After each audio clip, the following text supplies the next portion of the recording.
Good afternoon, everyone. My name is Ashley Arndt, and I chose for my product adaptation strategy to the country of Honduras. A little bit about the geography about Honduras. It is bordered by the Caribbean Sea and the northeastern coast, and is a population of approximately 9.1 million. It is very mountainous and consists of mostly plains along the coast and undeveloped jungle, and is densely populated in the Sula Valley in the northwest. And it is a very temperate climate, which lends itself to a very encouraging climate for the production of different types of coffee beans. So it's generally warm year-round. It has a lot of mountains, and we'll talk a little bit more in the presentation about those different regions in Honduras for growing coffee beans. A little bit during my research that I learned about the coffee culture in Honduras is it's growing immensely. There's a ton of coffee accessible to all types of people. It is most recently growing in the younger population.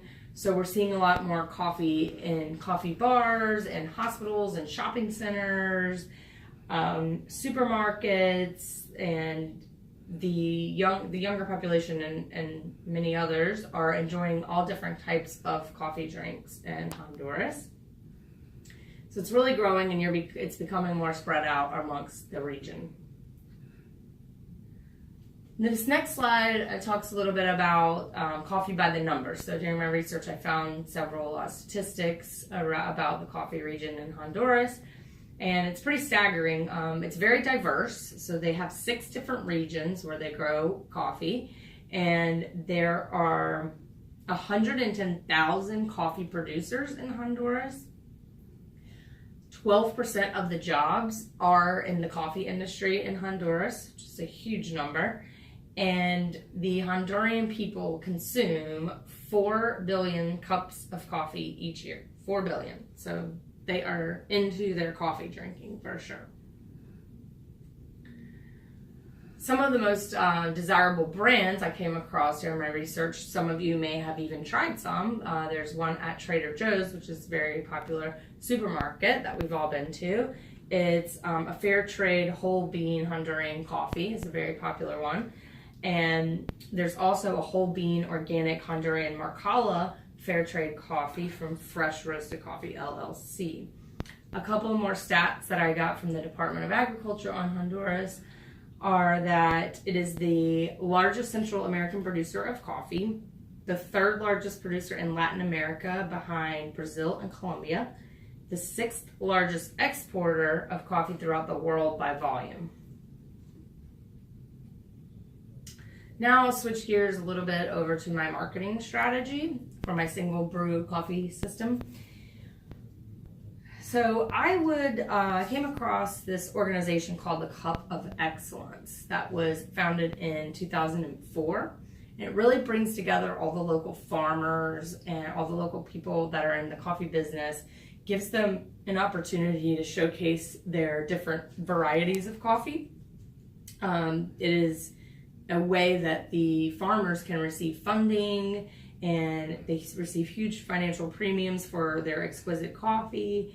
They garner recognition with the family and the farm, create long-term direct trade and sustainable relationships with buyers, and it's a chance to learn cutting-edge skills in the coffee production industry, and it also helps develop their entire community. So this would be a great target audience to roll out my single-serve brewing system. It would be a way for me to meet and greet and partner with the fair trade leadership, executives from all across the country. And I think it would be a great way for me to do a product demo of the single-serve brewing system. So that's my main marketing strategy in getting my product out into the community and letting the people and the farmers and the fair trade executives try it and see if it would work for their different types of coffee. Again, more on the single serve brewing system. You see a beautiful cup of coffee there. It looks very delicious. I'm sure it is. And I'll talk a little bit more about the design, feature, function, and adaptations of what my system would comprise of. So given the economy in Honduras, the design would have to be affordable, number one. It's not a rich company, it's actually very poor. A lot of people don't have electricity, they don't have cars, it's very minimalistic in the extras in life. So it would have to be very, very affordable. It would have to be fast. It would have to grind coffee in less than 3 minutes, and brew coffee if it was a pod that we're all familiar with. And it would not take up a lot of space. It would have, the features would have 3 different strengths. It would be portable and it would be battery operated. And the functionality, it would brew the perfect cup of coffee every time. It would be easy to use and easy to clean.